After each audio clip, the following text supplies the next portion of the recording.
Olha, esta primeira edição, ela tem um grande tema central, que, aliás, dá sentido a este programa, né? Liberdade. Sem liberdade, não há nada, não há vida. E poucas vezes na história a gente viveu um momento de tantas ameaças à liberdade, ou liberdades, no plural, liberdade de ir e vir, para sair à rua, para ir à praia, liberdade para trabalhar, para dizer o que se pensa, liberdade para questionar. E os inimigos da liberdade, eles estão por toda parte, governantes, juízes, empresas de tecnologia ou até um vizinho seu, alguém com quem você convive.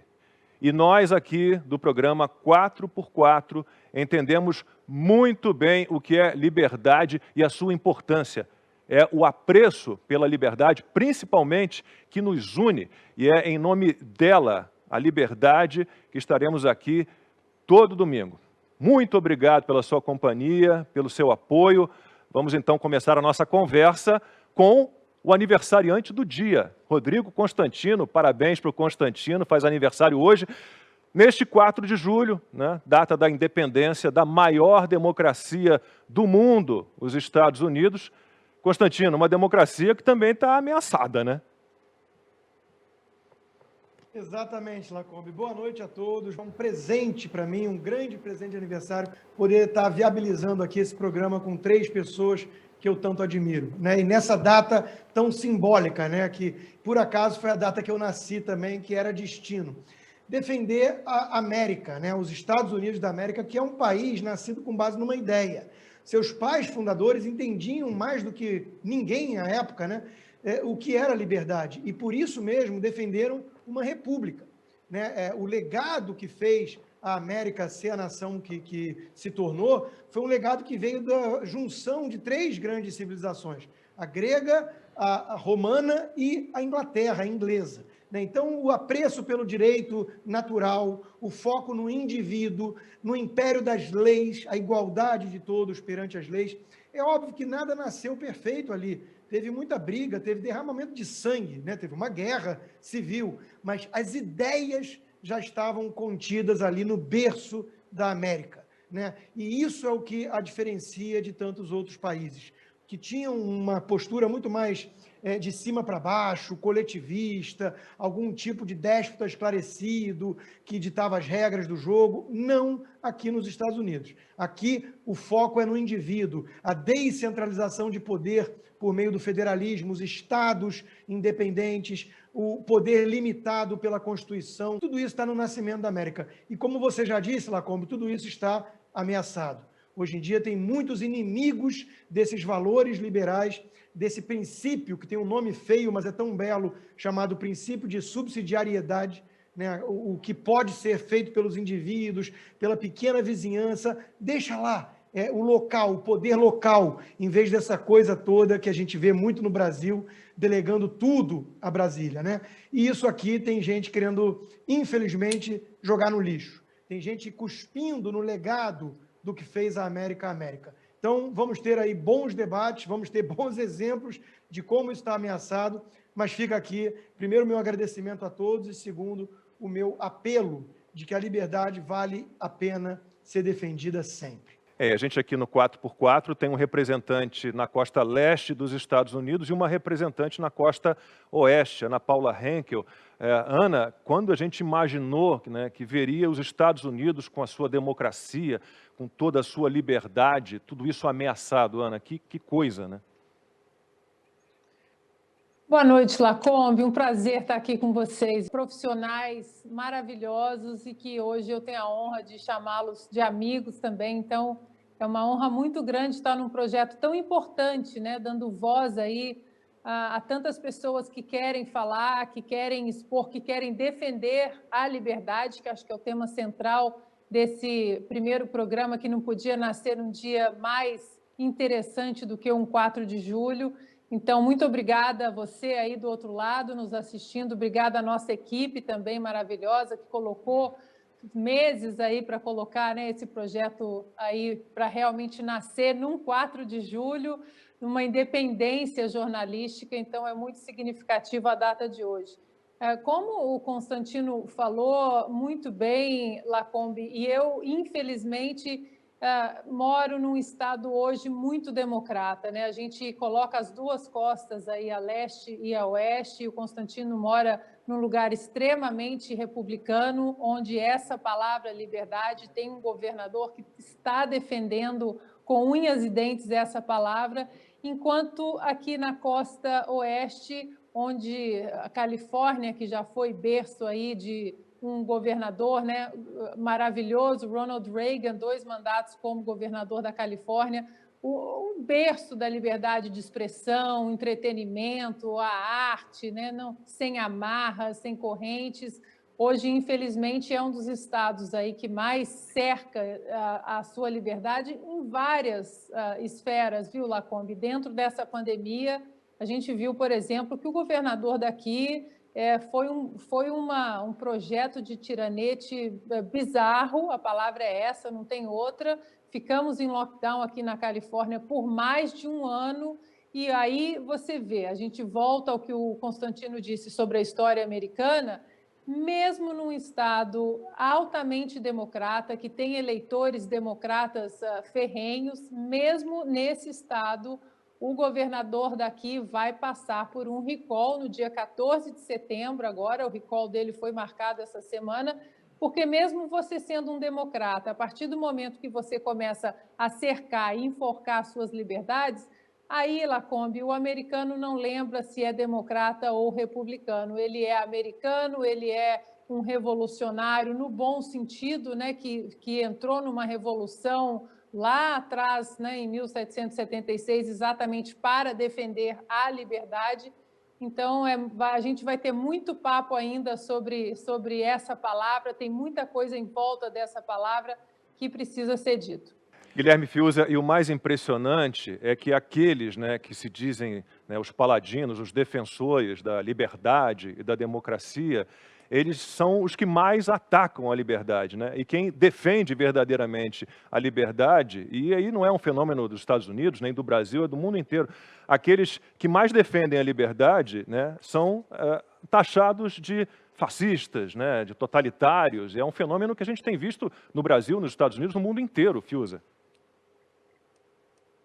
É verdade, Lacombe, estamos num grande paradoxo, né? Vocês, né, 3 craques, é uma honra estar aqui com vocês no 4x4, no 4 de julho. Feliz aniversário, Rodrigo Constantino. E eu acho que eu devo dizer e repetir e reafirmar, né, o que o Constantino e a Ana já disseram. Sim, a democracia está em risco, né? O emblema da democracia mundial são os Estados Unidos da América, né? Considerada justamente a maior democracia. E nós estamos neste projeto por conta de um problema que não é nem correlato, um problema que é o mesmo problema, né? Que está inserido neste momento de risco à democracia. E esse momento de risco à democracia, ele está se manifestando tragicamente também, e nós temos, né, Lacombe, aí, uma estrada já bem grande de jornalismo, nas redações, jornalismo tradicional, e certamente você também nunca viu, eu nunca vi, o que está acontecendo nos veículos de comunicação. É o que está acontecendo com a imprensa. Eu sempre me recusei a fazer críticas genéricas à imprensa, porque eu acho que a imprensa é o oxigênio da liberdade, né? Mas ela, infelizmente, não é mais, né? A gente está diante de um estado de perversão dessa imprensa na sua finalidade, né? Os grandes veículos, os grandes órgãos que a gente se acostumou a acompanhar, a gente se sentia bem informado, eu já falo como consumidor de informação, né? Bem informado ao acompanhar, né, determinados veículos aos quais a gente deve muito, e a gente foi vendo isso se desmanchar ao vivo, né, nos últimos anos e principalmente no último ano.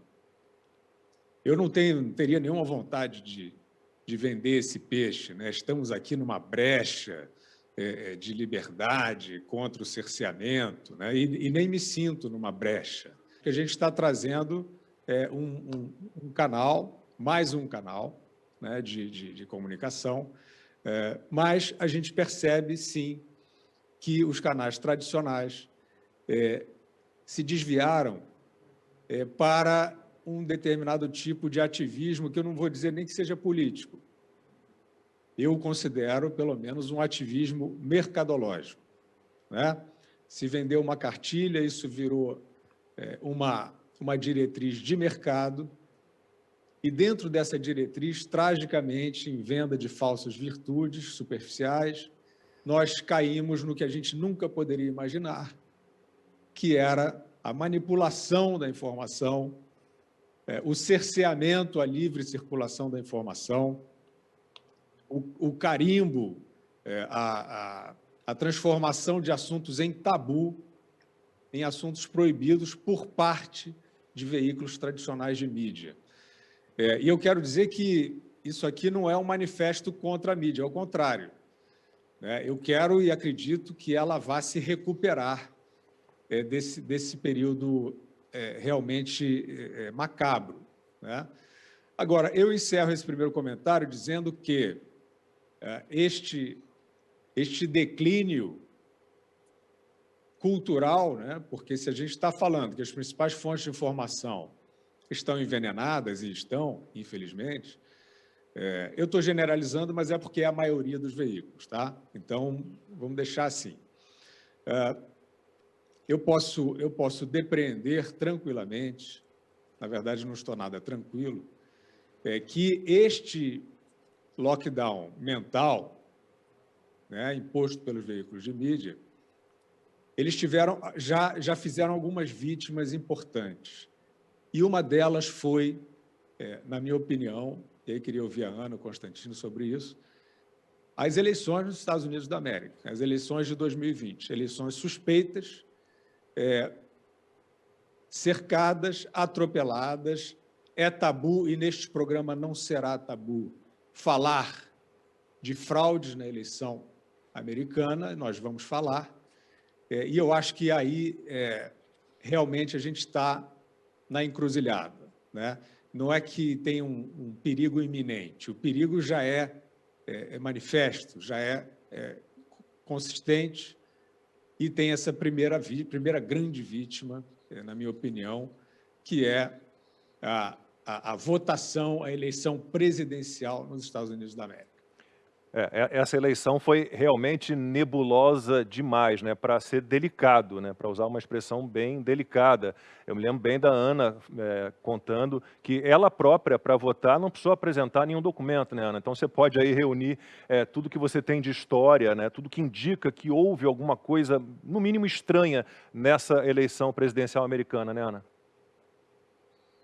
Muito estranha, né, Lacombe? E o pior não é isso. O pior é que, dentre esses indícios aí, que não foram poucos e ainda estão, né, as ramificações dessa eleição nebulosa, elas ainda estão aí acontecendo no Arizona, na Geórgia, na Pensilvânia. Aqui no Arizona, por exemplo, o Partido Democrata contratou 100 advogados para que entrassem com várias liminares para parar exatamente a auditoria das máquinas do Arizona, né? Por quê? Por que isso?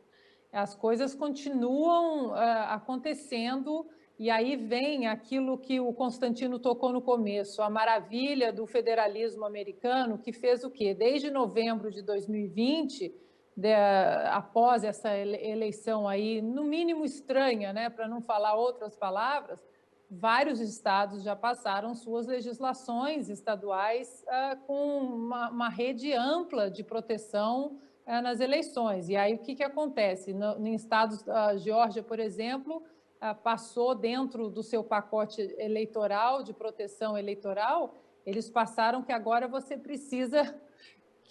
Que coisa, né, Lacombe? De uma identidade, de um documento de identidade para provar quem você é, para você poder votar. E, obviamente, os democratas entraram na ladainha que hoje é moda, né?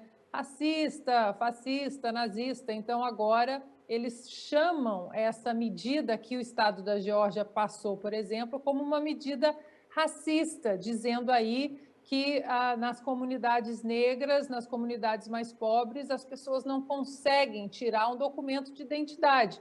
O que é uma falácia, porque todo mundo tem identidade. Aqui nos Estados Unidos, você não compra bebida alcoólica sem apresentar uma identidade. Para você fazer qualquer locomoção de voo, de trem, enfim.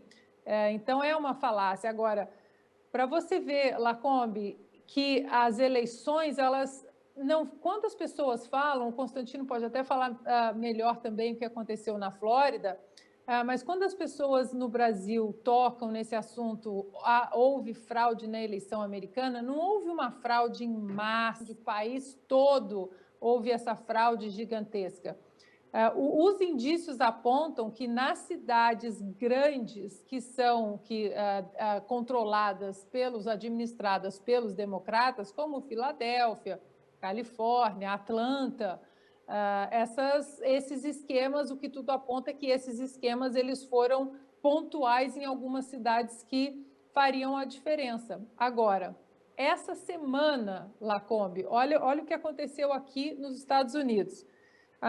Aqui existe uma organização fiscalizadora eleitoral sem fins lucrativos e totalmente apartidária, que se chama Integridade Eleitoral da Califórnia, em português.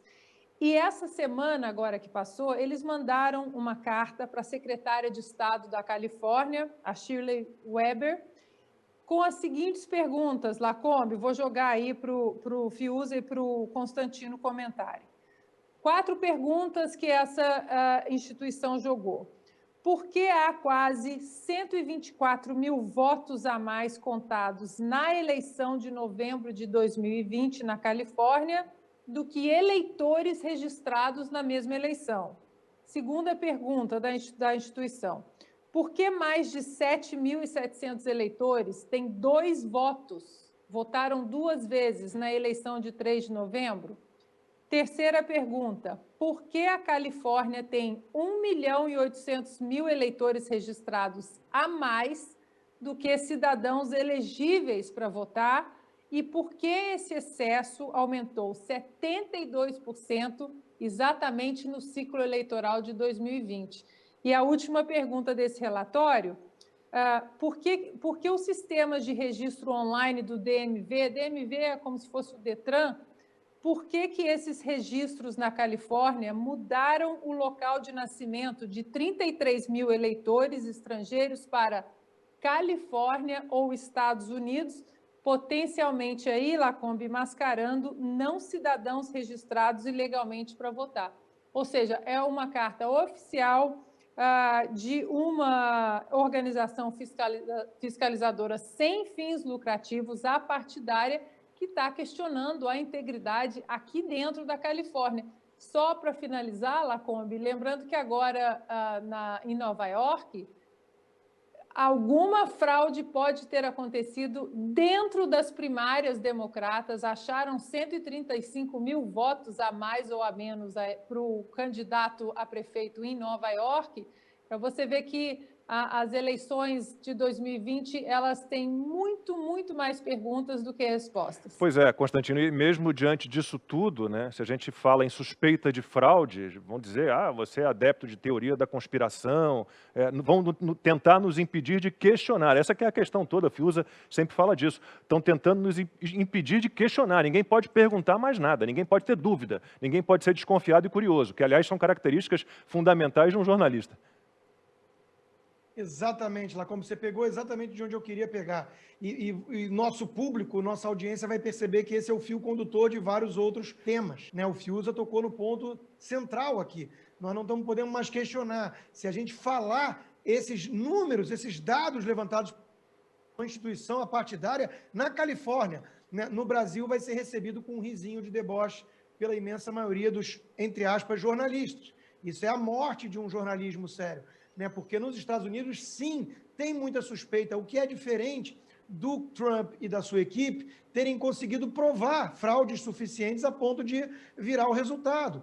Foi parar na Suprema Corte. Assim como a Suprema Corte, essa semana, ela teve que, na mesma linha que a Ana Paula citou, a Geórgia, Arizona está fazendo mudanças nesse sentido e, de democrata está alegando que é racismo exigir uma identidade. Quer dizer, é um absurdo isso. E está sendo discutido e a Suprema Corte está indo exatamente na linha de que isso é uma decisão do Estado e não fere nenhum tipo de aspecto constitucional. Veja, tem um nome que eu vou mencionar agora que eu tenho quase certeza que 9 ou 10 em cada 10 brasileiros nunca ouviram falar. E isso mostra o problema do jornalismo. Chama-se Mark Elia. Mark Elia é um advogado democrata muito influente e foi ele que convenceu o sistema, por conta da pandemia, usando isso como pretexto, que era para liberar geral a história do voto por correio. Votar por correio sempre foi uma exceção. Na Alemanha, né, é uma coisa que é proibida.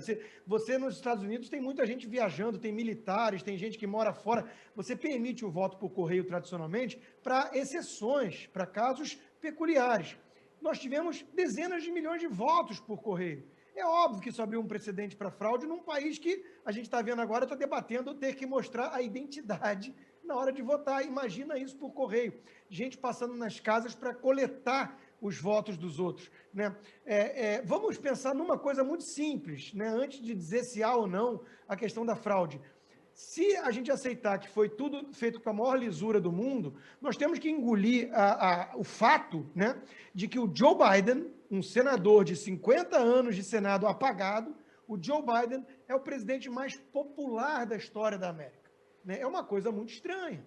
Então, de novo, isso está sendo debatido aqui. Há um consenso dentro, pelo menos da direita, né, de que se não é fácil provar a fraude, no mínimo, o que se pode falar é que claramente foi uma eleição rigged, para usar a expressão americana, ou seja, manipulada, e aí começa com o trabalho da imprensa, das redes sociais que estão proibindo esse questionamento. Assim como estão fazendo isso no aspecto da ciência, entre aspas, que a gente vai debater à frente, né, estão proibindo falar ou perguntar se houve ou não fraude. Então, há uma tentativa de asfixia do questionamento, que é o papel do jornalista. E tem que aceitar, então, que o Trump é um maluco, que qualquer um que acha que isso foi suspeito é um teórico da conspiração e que Biden é, portanto, com dezenas de milhões de votos por correio sem identidade, o presidente mais popular da história da América. Então, tem muitas coisas esquisitas e, que isso sirva de lição, porque o que acontece aqui nos Estados Unidos, a Ana também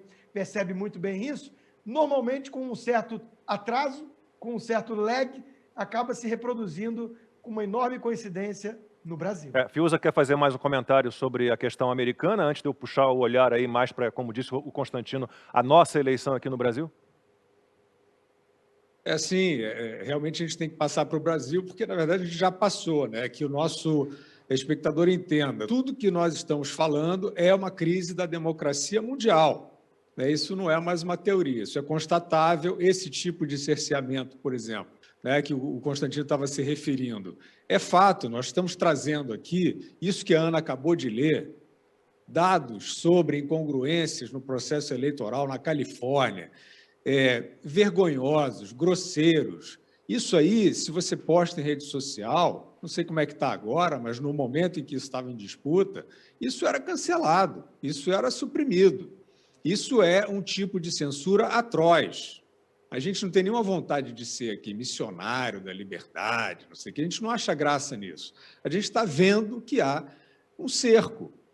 E um cerco insidioso, um cerco docinho, né, com esses véus, com esses vernizes de bondade, que é pior ainda, né, melhor o tirano manifesto. Né, não existe mais, os tiranos são todos fofos hoje em dia. Então, só para voltar um pouquinho à questão do contexto nos Estados Unidos da América, né, e a gente vai passar para o Brasil e vai passar também para o resto deste problemão que nós estamos vivendo aí. Nós vimos, um pouco antes do processo eleitoral norte-americano, presidencial, uma frase que é uma frase emblemática, proferida pela atriz Jane Fonda. Né? A Jane Fonda disse o seguinte: a Covid é um presente de Deus A Jane Fonda falou isso. E ela disse, é um presente de Deus para a esquerda, né? E aí eu faço aqui a distinção que eu tenho procurado fazer. Qual é a grande defesa de uma pessoa como a Jane Fonda, não como atriz, como artista que ela é, etc., mas o papel que ela passou a jogar, como muitos outros, supostamente político, né?